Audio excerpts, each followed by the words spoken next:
Okay,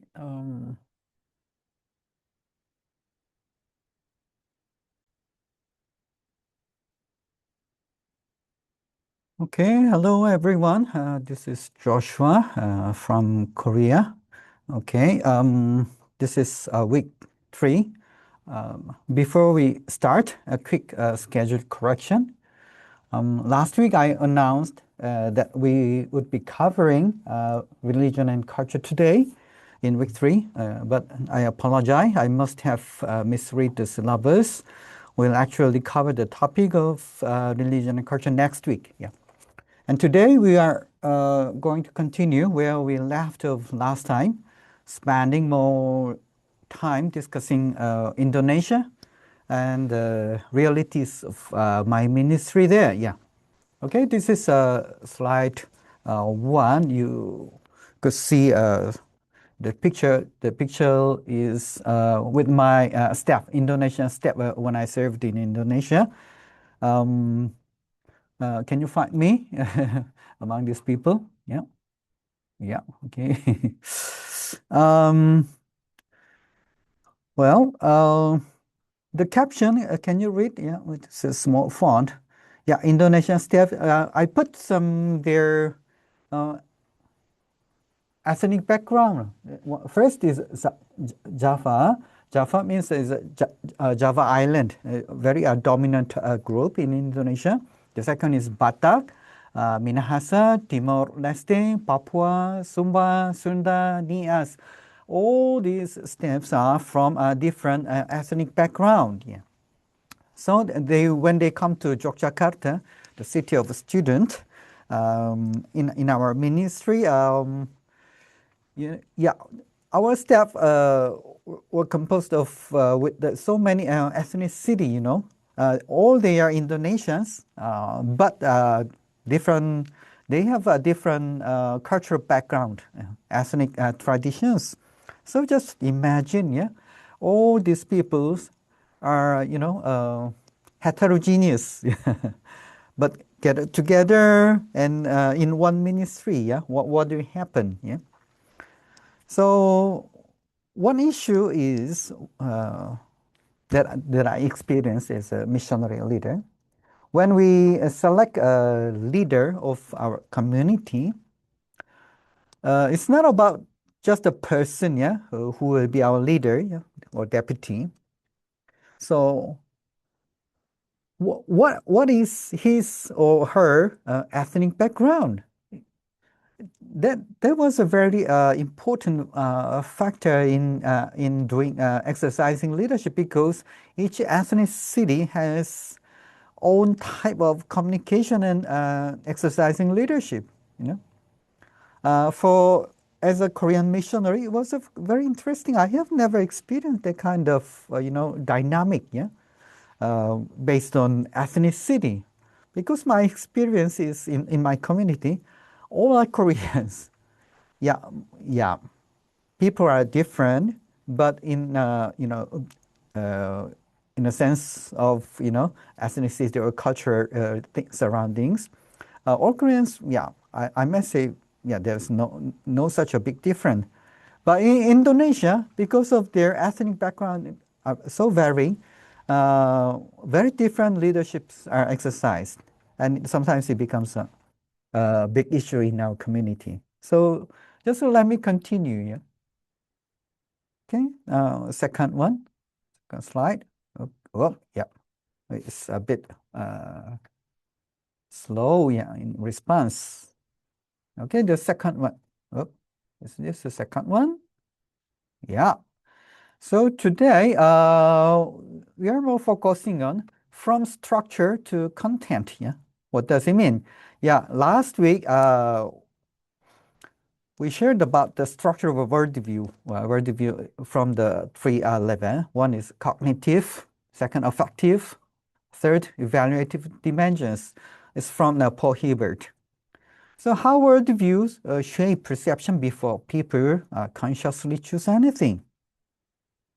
So what I want to say is that worldview is working, yeah, behind what we see, yeah, from those people. Yeah. So today what we are going to focus is what is actually inside those structures in the real ministry context you will enter. That is not about the tool, the terrain it was built to read. Yeah? The operating system worldview runs underneath every culture, but the same operating system can be installed on very different hardware. And in Indonesia, today I want to share, the hardware is far more diverse than most missionaries expect. Yeah, this is what I experienced. Okay, first, yeah, Indonesia is known for the most largest Islam country. Yeah, yeah. So, but the most common error is entering Indonesia as if it were a single unified Islamic world. For you, you already know about the kind of composition in a country, yeah? Because you live in India. But as a Korean and Korean missionary, although I have learned in seminary or classes or through books about Indonesia multi-ethnic society, but I have never experienced in my country. Yeah, I met there foreign people, but what I want to say is experienced, experienced in my life. Yeah, it's not about just a knowledge. Yeah. So it really happened when I moved to Indonesia. Yeah. So most seminary training covers Orthodox Islam, the 6 pillars, the 5 pillars of practice, such blah blah blah. Islam is like that, yeah. Islam histories and other doctrines of Islam, yeah. The way of people, yeah, prayer or worship, yeah. How it is so different from the Christianity. Such kind of things we learn from the sharing from missionaries or teachers or through books or sometimes we do a small research about Islam. Yeah. But before I meet these real people, I might say knowledge and experience are quite different. Yeah. Yeah. So we are told that Indonesia is the world's Muslim, the no, not 70%, yeah.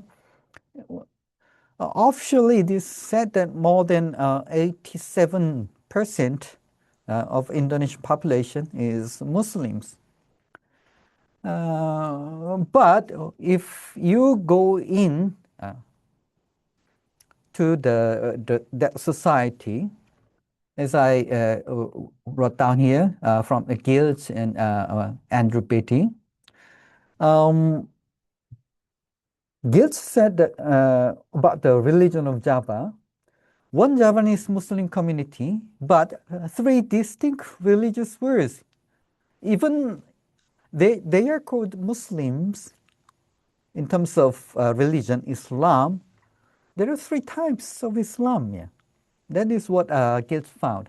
First one is abangan, second is santri, third is priyayi. All these are called Islam, but different style. So what Geertz said was, not one Islam in Indonesia. Yeah. Andrew Beatty also showed us similar things. A variety of Javanese religion in his book. Yeah. Same village, same ritual, same food, but completely different worldview. That is what the BT found. So division goes deeper than Geertz saw. Yeah, that is what I faced in Indonesia. Yeah, Phil Parshall also mentioned that that. Yeah, this 70% means 70% of the world's Muslim do not live inside Orthodox textbook Islam. Yeah. That is what Philip Pasha said here. They live inside what he calls folk Islam. Islam mixed with pre-Islamic animist beliefs, local spirits, ancestral relationships, traditions, healing, customary law.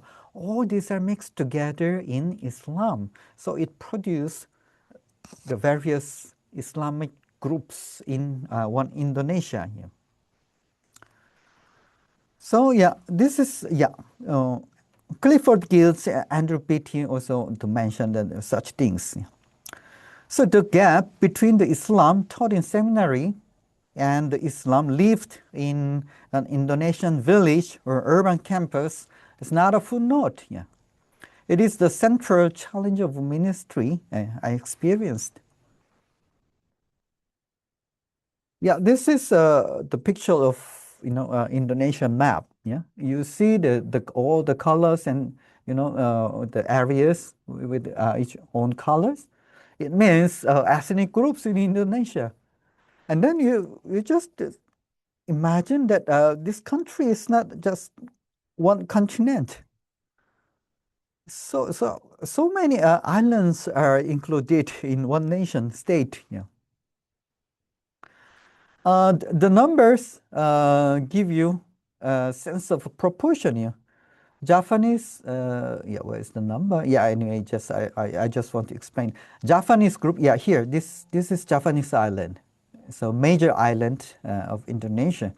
It's about 40 to 42% in total Indonesian population. They are not a majority, but they are the dominant cultural reference point for most of what gets called Indonesian culture. So when we generally say Indonesian culture means Javanese culture.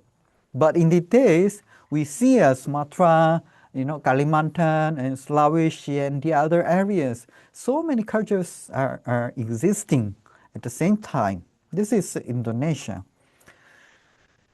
Yeah, this is the list of the ethnic groups.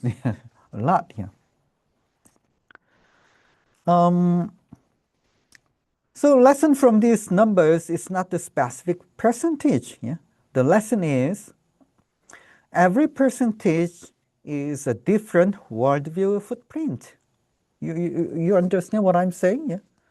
Although the percentage is small of that ethnicity, but it means they have their own worldview, distinguish it from the others. Yeah. So, yeah, this is Indonesia as a state, but it does not mean they have a one worldview. There are hundreds of ethnicity. It means their worldviews are also more than hundreds. Yeah. Yeah, this one, yeah, 34 province, yeah, in Indonesia. All ethnicity groups, cultural group has their own traditions. Looks similar, but you can see some differences, yeah, among them. Yeah.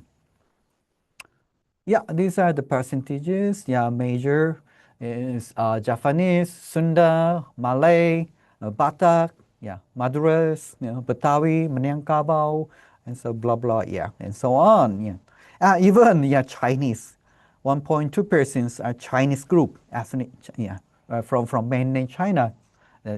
In the Indonesia's long history, they migrated to the Malaysia and then up to Indonesia, Java. Yeah. And then the others are small groups exist. Okay, inside one community, three worldview words. Yeah, it is about Islam. Yeah, as I mentioned. Yeah, according to Clifford Geertz. Yeah, in the book. Yeah, his book, The Religion of Java. Yeah, same village, but radically different religious words. It depends on one ethnic group, but it depends on people, yeah, what they choose. Abangan, santri, and priyayi. What does it mean, abangan? Yeah, abangan is a syncretic village word. Abangan is also means is a Muslim group, yeah, but mixed, yeah, syncretic. Hindu, Buddhist, animist, substratum. Yeah. Spirit world is active and present. Ancestors, place spirit, ritual meals, Yeah, selamatan, yeah. Okay, where is the, yeah, okay. Between human and the divine, yeah. This is origin, yeah. Oh, sorry, when it already, okay. Come on, let's move.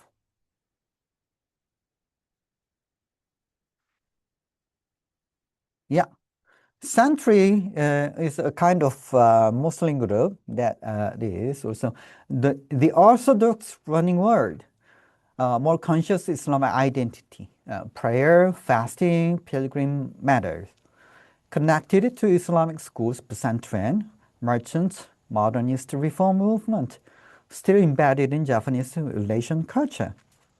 And the third one is priyayi, the court elite word. Hindu, Javanese, aristocratic culture, refined etiquette, mysticism, and hierarchical social order. Islam present but filtered through centuries of palace culture. So all these three groups belong to Islam. This is what Indonesian Muslim is like. Yeah. Okay, let's move quickly. So when we talk about the worldview, there is a four worldview question for our analytical grid. Yeah? So it's a little bit systematic approach, yeah, to analyze worldview. One is origin. The question is, where did I or the universe come from? So from this question, we could see this worldview is composed of blah, blah, blah, blah. Yeah. So what I wrote down here is creation versus emanation versus accident. What is your worldview telling us? Yeah. Where did I come from? Where this is this word made? Yeah, come from? Yeah, this universe. What about Christianity? Christian worldview? What it tells about our origin? Yeah. Second, purpose. So people ask, why do I exist? Yeah. So what your worldview explain about this question? So according to the answers to these questions, we could arrange or categorize worldviews. What is life moving toward? Yeah. What is human life? Yeah. It is it a cyclical return? Most of Hindu belief explains human life is circular. And progress, this is linear progress, is a Christian view, yeah, start and end. Fulfillment of duty shapes how people understand the meaning and action. So um, what kind of answer someone has uh, determines how he or she behave. And third question is about morality. What is right and wrong? Yeah. The people has a different concept and understanding, perception about what is moral, what is good, and what is wrong. It's not about individual preference. It it has um, it has it has affected one person's perception. What is right and wrong. As I told you, I'm a Korean Christian, but many of my recognition about the moral, I might say it's not from Christianity. Most of them are from our Korean tradition and society. Where does that standard come from? Yeah, yeah. Because I'm a Korean and speak in Korean. When I meet someone who is older than me or higher position, I have to use respect words. Yeah, that is yeah, Korean tradition, that is proper. right way of our behavior. But when I meet, older people or older person than me, but if I have to speak in English, what will happen? Yeah. In English, there is no respect words, or it does not change. Yeah. Yeah, I know some expressions are regarded as a respect word, but not like a Korean language. So what will happen? What type of language? Yeah, affect on my perception and behavior, or the way of speaking? Because I'm Korean. Yeah. So uh,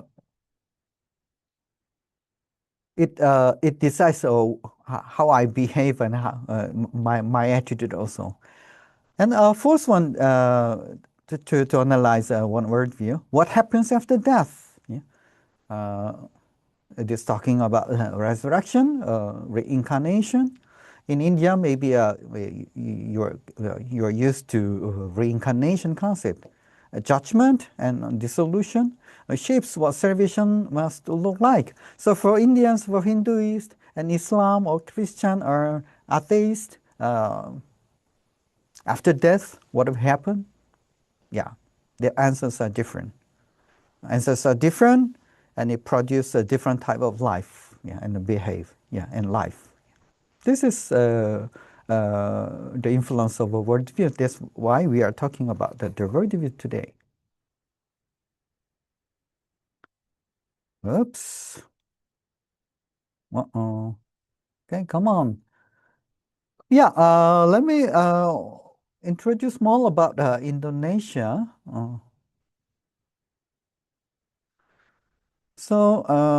Okay, erase first. Come on. Why is it so slow today? Okay, let's look into more about Indonesian Islam with those questions. What Islam? Um, explaining about what is the origin, what is the purpose of life, of society, or what is morality. Okay, first one, origin, Orthodox Islam. Yeah, what it says about Islam: Allah's creation. Yeah, purposeful, linear, good. Humans are khalifa. Yeah, stewards. That is what Orthodox Islam teaches. But in folk Islam in Indonesia, yeah, spirits inhabit places. Ancestors also exist. Not all Indonesian Islams have that kind of, perception, belief, but some, yeah, some they still hold this kind of view. Yeah. The world is layered with unseen forces. So among Islams, we see that they quite believe about superstitions. It's not about, it's not from Orthodox Islam, but they do something superstitions in the village. So these are not separated from daily life. So this Orthodox Islam and adat, what we said, the folk practice are mixed in everyday life. Second purpose, Orthodox Islam teaches us that submission, Islam means actually, yeah, to Allah, fulfillment of community duties within Ummah.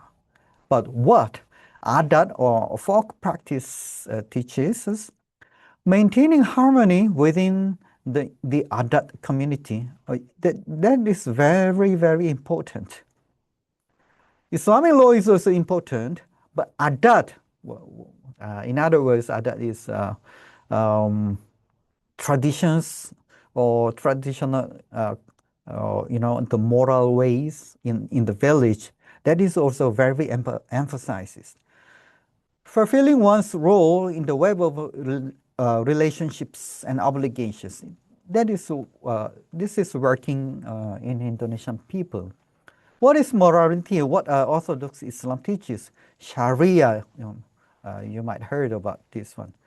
Reveal the divine law. Yeah, sin is violation of Allah's command.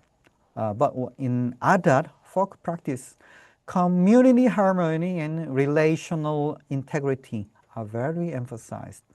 Wrongdoing is rupture of belonging, experienced as shame. Malu, yeah, malu is a shame. It's a very important, factor. Not just guilt feeling. Fourth, destiny. What is destiny? Orthodox Islam teaches judgment day. Yeah? Judgment day will come. Yeah? Heaven or hell, linear eschatology. But what other folk practices also say? Ancestors still active among the living. Yeah. Even Muslims, Indonesian Muslims still hold this kind of a view, Ritual relationship with the dead priest, the dead persists. Yeah. Afterlife is relational, not only judicial. Okay, let's move. Okay. So this is a simple diagram or illustration about Indonesia's legal pluralism. What I want to say is that, yeah, Indonesia is the largest Muslim country, but Islam is the secular state. Yeah. So there is state law in Indonesia when they made a state. Yeah. 1945, they made a constitution and Dutch colonial legacy. When they become independent, and then when they started their nation, they made the state law. Yeah, it's not Sharia. So criminal act, national administration, corporate commercial law, formal land titling, all those modern state laws were made during that time. But because Islam, the Muslims are the dominant people group in Indonesia over various ethnicities. Islamic law is very highly regarded as a very important functional law in their country. And then third one is adat. Yeah, before Islam become a dominant religion, they have their own language, their own culture, ways of life and belief. That is adat. Yeah, so-called customary law. Origin is unwritten ancestral traditions, community consensus, and institutionalized rural management. Yeah? So in small villages, in provinces, this adat is strongly influencing on people. So in Indonesia, so we might say these laws are working together. Yeah. For instance, decision flow, marriage, requires both religious validity. Muslims have to follow Islamic law and civil registration. That means state law. Yeah. Christians follow the Christian way of marriage, and then also register to the government. Yeah. What about inheritance? Yeah, it depends on your ethnicity and also your religion. Yeah. So religious code apply strict Quranic division for Muslims, not for Christians or any other religious believers. Yeah. Civil code and adat often apply gender neutral or matrilinear divisions. What it means is some ethnicity, their society is matrilinear.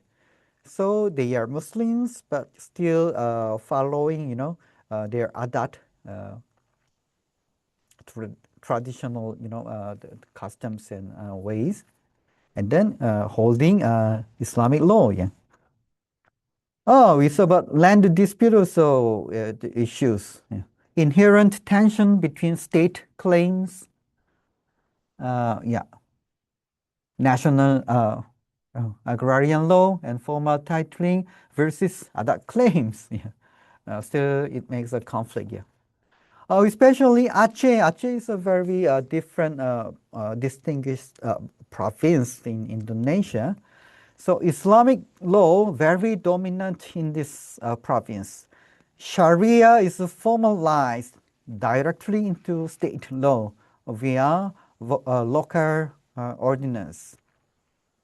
Jinaya, Islamic criminal law, is enforced by religious police. Okay, so now we see each province and each ethnic group has their own, preference. Yeah, although they have to follow a state law. This is Indonesia. But Minangkabau also has a different. Yeah, West Sumatra is also their own unique Adat Islam is integrated culture. Okay, so one other term I want to introduce is also collectivism beneath Islam, Hinduism, and Christianity. Collectivism is not a cultural preference. It is a survival structure, and it cuts across all of Indonesia's religious tradition. In Indonesia, the forward questions are not answered by the individual. They are answered by the family, the clan, and the other community on behalf of its members. Identity is relational, not individual. This is quite different from what Koreans usually do. Yeah? Decision is collective, not personal. In Korea, decision is personal, not a family matter. And some terms are important. Papakism. Yeah, but what is papakism? Yeah.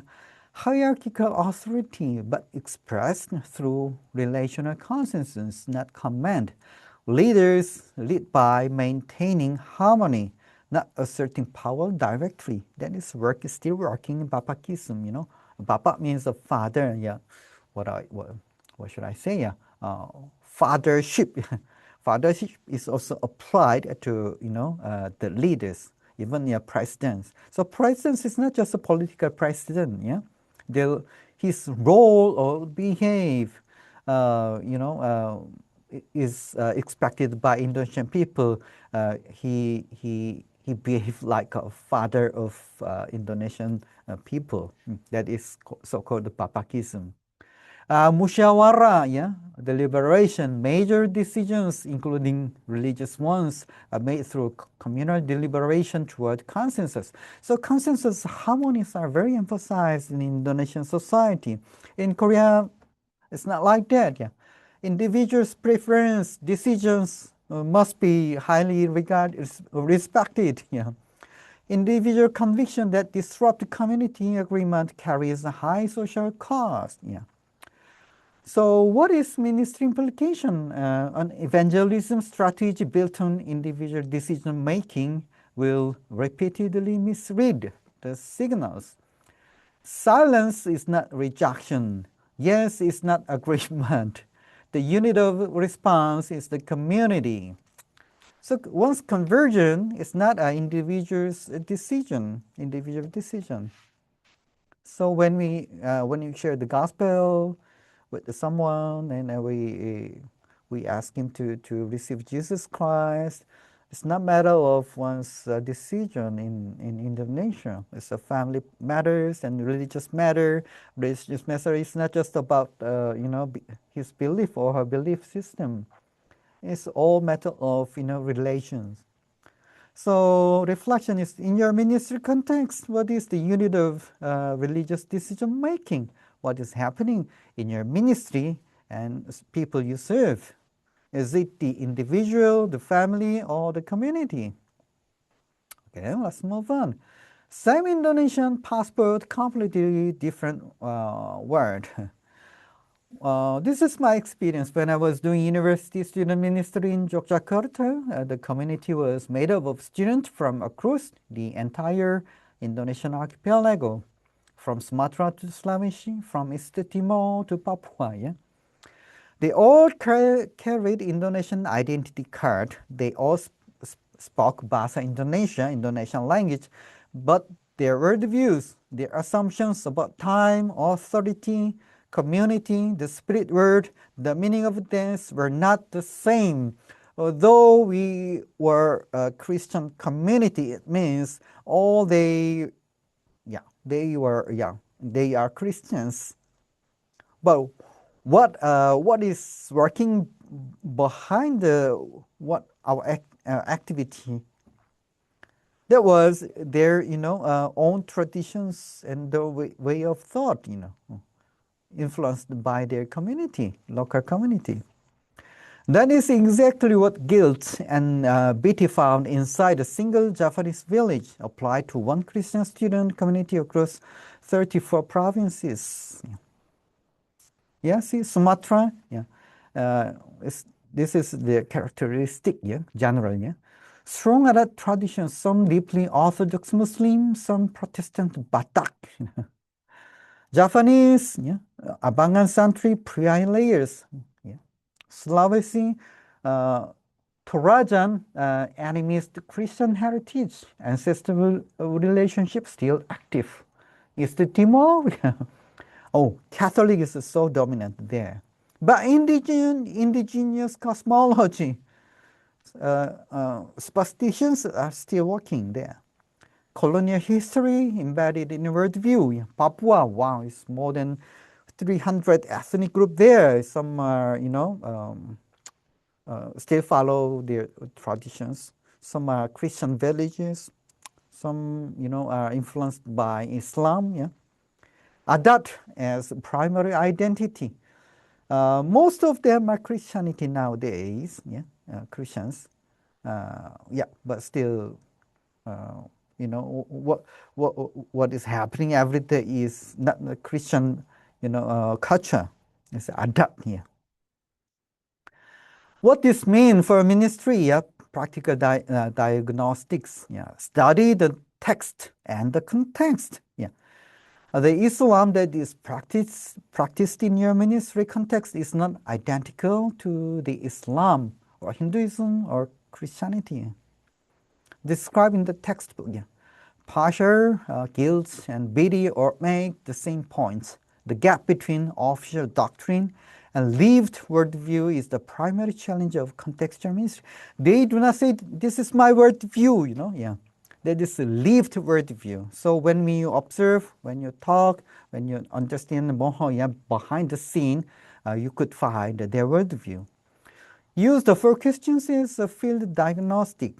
Before you design your evangelism strategies or church formation approach, ask, how does this community answer origin, purpose, morality, and destiny? The answer will tell you where the gospel connect and where it call it. And which gospel language will resonate in the bones of these people. Third, do not assume uniformity within any level. Inside your congregation or the community you are entering are multiple worldviews. But you just don't think of a Muslim and then Hindu or Indonesian, yeah? Last time, you still remember what I mentioned? Neo-ethnicity, yeah? In one village, one people group, there are, in today, yeah? There are so many small groups, yeah? It seems they share same culture, but different understanding and different communication style that is working, yeah, in today. So BD found different worldviews at the same dinner table. You will find them in the same congregation. Okay, this is the last slide. 2 questions to carry into the week, from the section 1. Yeah. In the ministry context you are entering, what is the dominant worldview? Answer to each of the 4 questions. Yeah. What is the official religious position? And the adat, folk practice diverge. What about in your church, in your people? Inside your congregation or community, how many worldviews are actually present? Are they really sharing the same worldview as Christian, according to your teaching? Are you designing ministry for one worldview that only some people actually inhabit? Yeah. So this is about session one. So please, keep these questions in your mind and try to apply these things into your ministry to analyze your people and what you have done so far. Okay, let's take a short break and see you soon. Okay.